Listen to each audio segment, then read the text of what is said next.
यीशु मसीह के सामर्थ्य नाम से धन्यवाद करते हैं आज के दिन के लिए। और जितने भी भाई बहन यहाँ पर हैं उनको, और जितने भी ऑनलाइन इस मीटिंग को सुन रहे हैं उन्हें प्रभु यीशु मसीह के सामर्थ्य नाम से ब्लेस करते हैं और उनके जीवन में हर एक क्षेत्र में भरपूरी को बोलते हैं यीशु के सामर्थ्य नाम से। हाँ पिता, जितने भी जन प्रभु आज यहाँ पर बैठे हैं संगति में, और जितने भी प्रभु ऑनलाइन इन वचनों को सुनेंगे, उनके जीवन की हर एक चीजें प्रभु तेरे नाम के द्वारा भरपूरी, और उनके जीवन में प्रभु उन वचनों के द्वारा आज प्रभु उनके जीवन में आज उद्धार आए मेरे पिता यीशु के नाम से। पिता हाँ पिता, तेरी आत्मा कहता है पिता, सत्य को जानोगे, सत्य तुम्हें स्वतंत्र और आजाद करे। हाँ पिता, आज जो प्रभु ये उद्धार का जो टॉपिक है पिता, ये अपने जीवन में तेरे सत्य को जानने पाए पिता, और ऑनलाइन जितने सुनते पिता वो भी प्रभु आज इन वचनों के द्वारा अपने जीवन में उद्धार को प्राप्त करने पाए यीशु नासरी के नाम से। पिता मैं तेरा धन्यवाद करता हूँ। आगे का समय संगति को और प्रभु हम सब को प्रभु तेरे हाथों में सौंपते हैं। तेरी पाक लहू के द्वारा प्रभु हमें चला, और तेरे हाथों में पाक लहू में लेके चला पिता यीशु के नाम तेरा धन्यवाद करते हैं, यीशु के नाम धन्यवाद, आमीन। आइए हम कुछ वचनों को देखते हैं।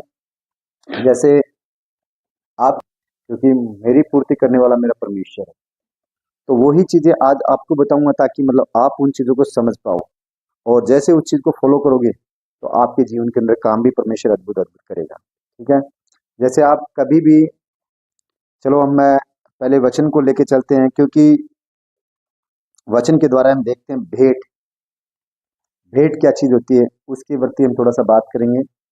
हम जैसे मलाकी सिद्ध में पुराने नियम के अंदर हम, आप इसमें नहीं आएगा, पुराने नियम में कुछ बातें मैं आपको बताता हूँ मलाकी सिद्ध में क्या है।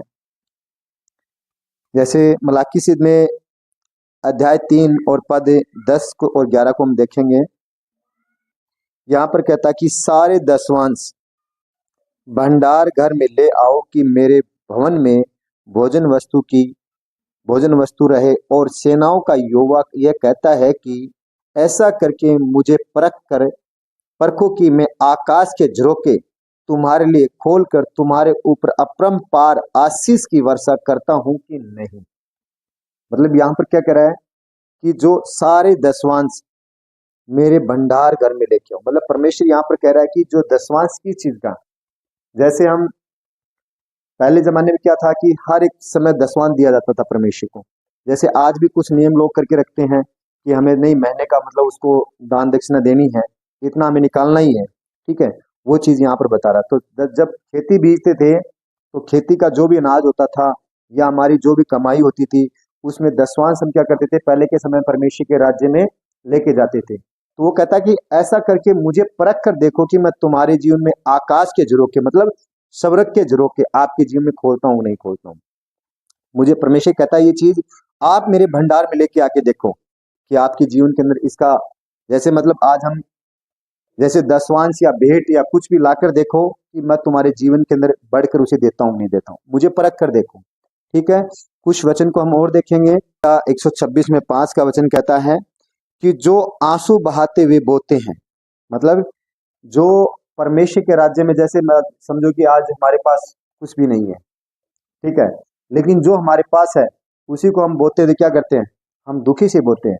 यहाँ पर परमेश्वर कह रहा है कि जो आंसू बहाते हुए बोते हैं वे जय जयकार करते हुए लम्हे पाएंगे। जो मतलब आंसू बहाते हुए परमेश्वर के राज्य में जो कुछ बोएगा तो वो क्या कहता है, खुशी और आनंद से भरपूर से काटेगा। ठीक है, तो हम जो परमेश्वर के राज्य में जैसे कुछ भी हमारी इच्छा के द्वारा हम बोते हैं तो उससे बढ़कर काटते हैं। परमेश्वर अपने पर कर्ज रखने वाला नहीं है, या जो भी उसको हम देंगे तो वो वापस हमें उससे कई गुना बढ़ा कर देगा, क्योंकि वो अपने पर एहसान रखने वाला नहीं है या अपने पर किसी दबाव में वो आने वाला नहीं है। ठीक है, तो इसीलिए हमें जो भी परमेश्वर के राज्य में कभी भी कुछ देना है तो हर्ष से देना, आनंद से देना, ना कि हमें कुड़कुड़ा के, ना कि हमें रोके। ठीक है, कि जैसे आज हम भेंट पर नीति वचन 18 में 16 का वचन इसमें कह रहा है कि भेंट मनुष्य के लिए मार्ग खोल देती है। ठीक है, क्या कह रहा है यहाँ पर कि भेंट जो परमेश्वर के राज्य में भेंट देते हैं, ठीक है, वो क्या करती है, हमारे लिए मार्ग खोल देती है। कौन सा, जो हमारे जीवन में आशीष के दरवाजे बंद है। जैसे हम कहते हैं कि कमाते कमाते हमारे जीवन में मतलब कुछ फायदा नहीं हो रहा, तो जब हम परमेश्वर के राज्य में देंगे तो उसके द्वारा परमेश्वर हमारे लिए मार्ग खोलेगा आशीष के। ठीक है, परख के देखना है चीजें आप। आगे कहता है कि और उसके बड़े लोगों, और उसे वह बड़े लोगों में के सामने पहुंचाती है। मतलब जब भेंट हम देते हैं तो परमेश्वर हमें ऐसे ऐसे लोगों के सामने खड़ा करता है जिसे हम जानते भी नहीं। तो भेंट हमें एक बड़े लोगों के समक्ष ले जाती है और भेंट हमारे लिए एक मार्ग को खोलती है। तो इसीलिए हमें परमेश्वर के राज्य में भेंट देना अवश्य। नए नियम में भी कहता है, जैसे एक विधवा थी, ठीक है, प्रभु यीशु मसीह वहां पर बैठे थे और उसने कहा कि इस राज्य के लिए, मतलब वहां पर क्या था कि कुछ भेंट इकट्ठी करनी थी, ठीक है। लेकिन कुछ लोगों ने अपनी बढ़ती में से, जैसे मैंने मतलब 1,000 रुपये कमाए, 1,000 रुपये में से मैंने 100 रुपये डाल दी, तो मैंने कुछ भी नहीं डाला, ठीक है। मैंने क्या, मेरे पास बढ़ती थी परमेश्वर, उसमें से मैंने डाला था। लेकिन एक विधवा को वहां पर देखते हैं, उसके पास सिर्फ 2 दमड़ी थी, मतलब 2 पैसा था, पुराने समय की बात थी। तो उसने क्या किया, वो पूरा पैसा परमेश्वर के राज्य में डाल दिया। तो प्रभु यीशु मसीह वहां पर कहता है कि मैं तुमसे सच सच कहता हूं कि सबसे बड़ा दान इस विधवा ने दिया है। क्योंकि वहां पर क्या कहता है कि वहां पर ये कह रहा है कि मतलब उस विधवा ने बहुत ज्यादा बढ़ कर दिया परमेश्वर के राज्य में, लेकिन परमेश्वर ने उसी विधवा को किसी चीज की घटी भी नहीं होने दी। आगे के समय में कुछ ऐसी विधवा के पास प्रॉब्लम आई थी कि मतलब वो खाने के लिए परेशान हो रही थी, ठीक है। जितना वो सब कुछ था, सब कुछ उसने मतलब बेच दिया और अपने पर इतना कर्ज कर लिया कि उसके बेटे को, मतलब जो राजा लोग थे, वो उसको बेटे को मतलब पकड़ के लेके जाने वाले लगे थे। क्यों? कि उन्होंने कर्ज लिया था, उस कर्ज के बदले उस बेटे को लेके जाने लगे थे। फिर वो परमेश्वर की दुआई, नबी से दुआई करती है कि परमेश्वर का जो जन है उसे दुआई करती है कि मेरे बेटे को और फलाने राजा के लोग पकड़ के लेके जाने वाले हैं, तो तू हमें उस कर्ज से मुक्त कर। उसने कहा कि मैं क्या करूं? फिर उसने परमेश्वर की आत्मा से कहा कि तेरे घर में क्या है? उसने कहा ऐसे ऐसे। बोला तू खा, पड़ोसियों के सारे बर्तन को क्या करना, इकट्ठा कर ले, ठीक है। तो वहां पर उसने, वो क्यों थी, वो परमेश्वर के साथ में चल रही थी। तो जैसे उसने इकट्ठे एक बर्तन किए, प्रभु नबी के द्वारा उसके पास कुछ बर्तन था, तेल था थोड़ा। उसने क्या कहा कि जब तक ये तेल को अपने खाली बर्तन में उड़ेलना है, जब तक ये भर जाते हैं, उस एक तेल से, जैसे मतलब वो बोतल है, उस बोतल से अंदर तेल था और उस तेल को ऐसे उड़ेलते गए बर्तनों में, खाली बर्तनों में। वो जितने पड़ोसी के बर्तन मांग के लेके आए, वो सब बर्तन भर गए, परमेश्वर की सामर्थ के द्वारा सब बर्तन भर गए। उस नबी ने कहा अब इस बर्तन तेल को बेच करें और तेरा और इस बेटे के लिए तो जो कर्ज है वो उतार और आनंद की जिंदगी से तू जी। तो जब हम परमेश्वर की आत्मा के साथ में चलते हैं तो परमेश्वर हमें कभी किसी चीज से निराश नहीं होने देगा, ठीक है। लेकिन हमें कुछ परमेश्वर के लिए करना भी है। तो बताता हूँ, हम जैसे किसी शादी में हमें कोई न्योता देता है कि आप हमारी शादी में आओ, तो जब हम उसके पास जाते हैं तो खाली आ जाते हैं, वहां पर कुछ भी हम उसको दे के जाते, क्योंकि दे के जाते हैं क्योंकि उसने हमें इज्जत सम्मान दिया है, हमें उसने बुलाया है। अगर उसने हमें बुलाया तो हम भी क्या उसके लिए सम्मान के द्वारा पेश हुए। तो जब परमेश्वर ने हमें बुलाया है, मतलब एक पृथ्वी के व्यक्ति के लिए हम इतना कुछ कर रहे हैं, तो जो सृष्टि का कर्ता हमें बनाने वाला है वो हमें बुला रहा है, तो हम उसके पास खाली आ जाएंगे? कुछ भी, जैसे हमारे जीवन के अंदर देखो, आज जैसे बच्चा है, ये बढ़ रहा है, कैसे बढ़ रहा है? इसको आप खिला रहे हो तभी तो बढ़ रहा, नहीं आप नहीं खिलाओगे तो कैसे बढ़ेगा? तो जब परमेश्वर को आप कुछ हम नहीं अपने जीवन से दे, एक वचन कहता है कि जब तुम थोड़े से थोड़े में सच्चा न ठहरा तो बहुत में सच्चा कैसे ठहरोगे? जब परमेश्वर ने हमें कुछ दिया है, उसको हम अपने गले से लगाकर बैठ गए और परमेश्वर के राज्य के लिए हमने कुछ बोया नहीं, तो हमें कैसे परमेश्वर बढ़ाएगा? वो वहां पर हमारी परीक्षा कर रहा है, कुछ धन को या कुछ प्रॉपर्टी को देकर हमारे वो क्या कर रहा है, परीक्षा कर रहा है, ताकि मैं इसको देता हूँ, ये क्या करता है, वापिस मेरे राज्य में बोता कि नहीं बोता है। लेकिन लोग नहीं बोते तो वो क्या करते हैं, धन से वैसे वंचित रहते हैं। तो इसीलिए परमेश्वर के राज्य में हमें भेंट वो नहीं आवश्यकता। चलो, कि सुसमाचार क्या है कि प्रभु यीशु मसीह हमारे पापों के लिए मारा गया, गाड़ा गया, मृत्यु को से वो तीसरे दिन जी उठा, ठीक है। तो उसने हमारे लिए क्या किया है, प्रभु यीशु मसीह ने हमारे जाने के लिए उसने क्या किया, एक तो परमेश्वर का मार्ग हमारे साथ मिला दिया, हमारे हर एक पापों को उसने अपने लहू के द्वारा मिटा दिया और हमारा उसने उद्धार किया। ये प्रभु यीशु का सुसमाचार है, ठीक है। तो उसमें 3 बातें मैंने पीछे बताई थी, जैसे सुसमाचार की 3 बातें मोस्ट है। क्या चीजें हैं? प्रभु यीशु मसीह हमारा पाप क्षमा करता है, ठीक है। दूसरी बात है कि प्रभु यीशु के ही द्वारा स्वर्ग का रास्ता हमारे पास है। अगर प्रभु यीशु को हम नहीं जानेंगे तो स्वर्ग नहीं जा पाएंगे, ठीक है। तीसरी बात है कि जैसे हमारा उद्धार, जैसे हम आनंद के द्वारा, जैसे बताया कि हम शांति में आज मतलब तमाम परेशानियों में घिरे हुए हैं, ठीक है। लेकिन जब हम प्रभु यीशु मसीह को जानते तो वो अपनी आत्मा के द्वारा हमारे जीवन में क्या करता है, आनंद और शांति और ब्लेसिंग करता है हमें, तो वो हमारे जीवन में उद्धार आता है। जब आज हम शांति से हमारे जीवन में आनंद के द्वारा हर एक चीज हमारे सामने रहेगी, करते हैं हम, उद्धार क्यों है, उद्धार क्यों है जरूरी हमारे जीवन में, जैसे उद्धार हमें चाहिए, क्यों चाहिए, उद्धार का क्या मकसद है। तो इसीलिए हम कुछ चीज को, वचनों को देखते हैं। प्रेतियों, पहला प्रेतियों अध्याय 8 को हम देखेंगे है, परंतु जब पवित्र आत्मा तुम पर आएगा तब तुम सामर्थ पाओगे और यरूशलेम और सारे यहूदियों और सामरियों में और पृथ्वी की छोर तक मेरे गवाह होंगे। हालेलुया। तो यहाँ पर परमेश्वर का वचन में कह रहा है, जब परमेश्वर का आत्मा हम पर आता तो हम क्या करते हैं, उसकी आत्मा के द्वारा क्या करते हैं, सामर्थ को पाएंगे।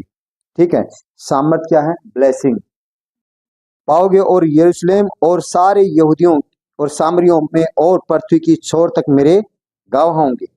जब परमेश्वर का आत्मा हमारे जीवन के अंदर आता तो हम परमेश्वर के कार्यों को हर एक जगह वर्णन करते हैं, लोगों को बताते हैं। जैसे आज प्रभु का आत्मा मुझ पर है तो प्रभु की आत्मा के द्वारा मैं लोगों को बताता हूँ कि प्रभु की आत्मा हमारे जीवन में ऐसे काम करता है, आपको ऐसे छुटकारा देता है, आपको ऐसे छुटकारा देता है। हमारे लिए गवाहियां बनाता है परमेश्वर हमारे जीवन में हर एक चीजों। जैसे मेरे जीवन में परमेश्वर ने मेरे जीवन को बचाया, ठीक है। मैं जब उस समय था तो कितनी मुसीबतों में था, ठीक है। मुझे पता भी नहीं था कि मैं शाम, जैसे सुबह घर से निकलता हूँ तो शाम को वापस आऊंगा नहीं आऊंगा, रात को सो रहा हूँ तो सुबह उठूंगा नहीं उठूंगा, मुझे पता नहीं था। लेकिन परमेश्वर ने आज मेरे जीवन को गवाही बनाया और सब लोग इस शरीर के द्वारा, जीवन के द्वारा लोग परमेश्वर की महिमा को जानते हैं। तो परमेश्वर इसीलिए हम लोग को गवाही के लिए खड़ा करता है, ठीक है। तो कह रहा है इस पृथ्वी की छोर तक, इस पृथ्वी का हर एक कोना कोना में तो मेरे नाम के क्या होगे, गवाह होगी कि प्रभु यीशु मसीह ने हमारे जीवन के अंदर ये काम किया। प्रभु यीशु मसीह की सामर्थ्य के द्वारा हम ब्लेसिंग हुए। आज जैसे हम चल रहे हैं, प्रभु को जान रहे हैं, हमारे जीवन के अंदर प्रभु तमाम उस बीमारियों से छुटकारा देता तो आनंद आता है। आनंद से हम जब रहते हैं तो परमेश्वर में लोग भी देखते हैं हमें कि भाई हाँ ये आनंद से रहता है, तो मतलब वो हमारे जीवन में क्या गवाहियां बन चुकी है परमेश्वर के द्वारा। तो हमें वो परमेश्वर वही चाहता है कि हम लोगों के सामने आनंद से रहें, ठीक है। हम कुछ वचन को देखते हैं, मरकुस अध्याय 5 में 19 को हम देखते हैं। मरकुस, पीछे देखो,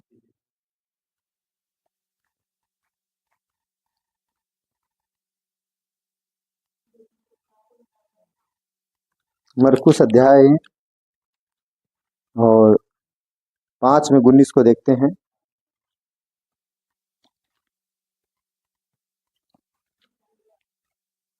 पांच में 19 को हमें क्या कर रहा है कि परंतु उसने उसे आज्ञा न दी, परंतु उसने उसे आज्ञा न दी और उससे कहा कि अपने घर जाकर अपने लोगों को बता कि तुम पर दया करके प्रभु ने तेरे लिए कैसे बड़े बड़े काम किए हैं।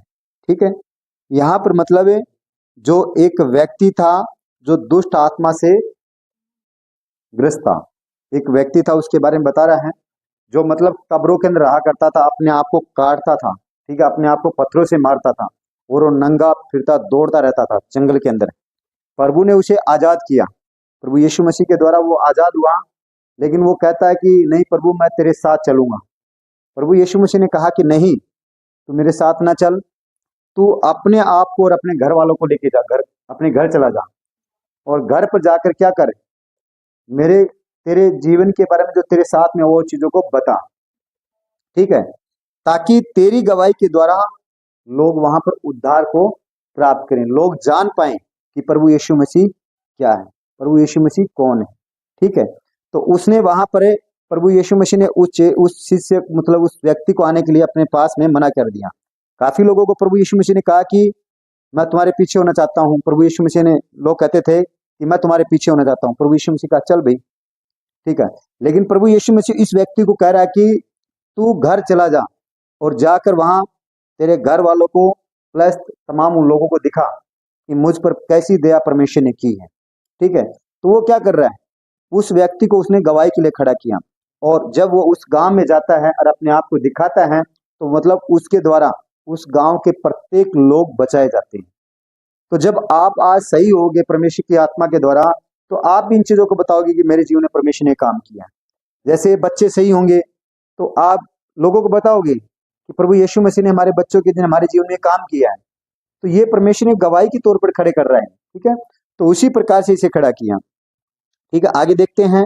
जैसे यूहन्ना 1:41 को देखते हैं। उसने पहले अपने संग भाई शमौन से मिलकर उससे कहा कि हमको क्रिस्त अर्थात मसीह मिल गया है। मतलब जो दो पतरस था और उसका भाई शमौन था, वो दोनों जब मिले तो वो कहने लगे कि हमें क्रिस्त मतलब अर्थात मसीह मिल गया। मसीह कौन था? कि हमारा उद्धार करता, प्रभु यीशु मसीह उद्धार करता। क्योंकि कुछ पुराने समय में यासा के द्वारा भविष्यवाणी की गई थी कि फलाने फलाने समय में और एक इस पृथ्वी का उद्धार करता जन्म लेगा। तो लोग उसकी प्रतीक्षा कर रहे थे। तो जब प्रभु यीशु मसीह लोगों को मिला, तो जैसे शमौन है वो अपने भाई कहता कि मुझे मतलब क्रिस्त अर्थात मसीह मिल गया, इस पृथ्वी का उद्धार करता मुझे मिल गया। ठीक है, तो वो लोग उसके संग हो लिए थे। ठीक है, कुछ वचन को हम देखते हैं। और जैसे 16 अध्याय पद 31 से लेकर 34 तक हम देखते हैं कि उन्होंने कहा कि प्रभु यीशु मसीह है, पर विश्वास करो तो तू और तेरा घराना उद्धार पाएगा। क्या कह रहा है यहाँ पर कि जब हम यीशु पर विश्वास करते हैं तो कह रहा है कि तू और तेरा घराना उद्धार पाएगा। ठीक है, जब हम उद्धार प्राप्त करते हैं तो परमेश्वर की आशीष शांति हमारे जीवन के अंदर बनी रहती है। ठीक है, जब हम उस पर विश्वास करते हैं तो वो तमाम प्रतिज्ञाओं का वारिस हमें बनाता है, उस प्रतिज्ञाओं के आशीष में हमें लेकर चलता है। ठीक है, तो इसीलिए हमें उस पर विश्वास करना जरूरी है। किस पर? प्रभु यीशु मसीह पर, क्योंकि वह हमारे ही पापों के लिए मारा गया, हमारी शांति के लिए उस पर ताड़ना पड़ी कि उसके कोड़े खाने के द्वारा हम लोग चंगे हो चुके हैं। तो जब हम चंगे हो जाते हैं तो हमारे जीवन में हर एक वो आशीष से हमारे जीवन के अंदर मिलना शुरू हो जाती है। हमारे जीवन से हर एक पाप मिट जाता है, तो वो परमेश्वर आशीष देना हमें शुरू कर देता है। ठीक है, जैसे हम देखते हैं कि उद्धार हमारे जीवन में जब उद्धार आता है तो हमें हमारे कामों से नहीं है। जैसे लोग कहते हैं कि मैंने पुण्य काम किया, ठीक है, मैं लोगों को मतलब वैसे वैसे फलाने काम किया, लोगों की सहायता की, वैसा काम किया, वैसा काम किया। काम वो करने से उद्धार हमारे जीवन के अंदर नहीं आएगा। हमारे जीवन विश्वास करने के द्वारा ही हमारे जीवन में उद्धार प्राप्त होगा। ठीक है, तो इसीलिए हमें केवल प्रभु यीशु पर विश्वास करना है। जब हम अपने कामों से उद्धार नहीं प्राप्त करते, हम परमेश्वर के सामर्थ्य व उसके अनुग्रह के द्वारा हम उद्धार को प्राप्त करते हैं। वचन कहता है तू बच और तेरा घराना बचाया जाए। परमेश्वर का वचन कहता है तू बच और तेरा घराना बचाया जाए। अगर आज हमने उद्धार प्राप्त किया है तो परमेश्वर नहीं चाहता कि तू अकेला उद्धार पाले, वो चाहता कि हमारे शरीर के द्वारा हमारा पूरा घराना उद्धार प्राप्त करे। तो उसी प्रकार से जैसे आज हमने उद्धार परमेश्वर की आत्मा के द्वारा प्राप्त किया, तो परमेश्वर का आत्मा ये नहीं कि मैं अपने लिए उद्धार को प्राप्त करके बैठ जाऊं, वो चाहता कि तू बचे और प्लस तेरा घराना, तेरा मोहल्ला, तेरा गांव, तेरा देश बचाया जाए। वो इसलिए नहीं परमेश्वर ने हमारा उद्धार किया कि हम अपने आप को लेकर बैठ जाएं। वो चाहता कि तेरे द्वारा और लोग बचाए जाए और लोगों का उद्धार हो। जिस प्रकार से परमेश्वर ने अपने लोगों को एक एक दो दो करके भेजा था, वहां पर जैसे हम देखते हैं, क्योंकि मैं परमेश्वर का धन्यवाद करता हूं। और बाकी इन वचनों को हम सेकंड पार्ट में देखते हैं, जो परमेश्वर ने हमें उद्धार का आत्मा दिया है, इसी के लिए हम अपने जीवन में उद्धार की सैल्वेशन की आत्मा को प्राप्त कर पाएं और हमारे जीवन में अद्भुत कार्य हो यीशु के